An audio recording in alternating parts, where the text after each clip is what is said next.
اللہ بچائے، عذاب جہنم ایسی چیز ہے کہ ایک لمحہ بھی یا چند منٹ بھی اس میں گزارنا، اللہ بچائے، وہ انسان کے لیے قابل برداشت نہیں ہے۔ نبی کریم صلی اللہ علیہ وسلم نے فرمایا اپنے چچا ابو طالب کے بارے میں، جنہوں نے قدم قدم پر رسول کریم صلی اللہ علیہ وسلم کی مدد کی اور اپنی ساری برادری سے لڑائی مول لی رسول کریم صلی اللہ علیہ وسلم کی خاطر، لیکن آخر وقت تک ایمان نہ لا سکے۔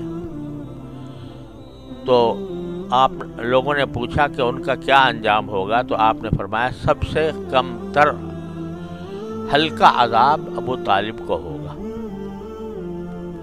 لیکن وہ اس طرح ہوگا کہ ان کے پاؤں میں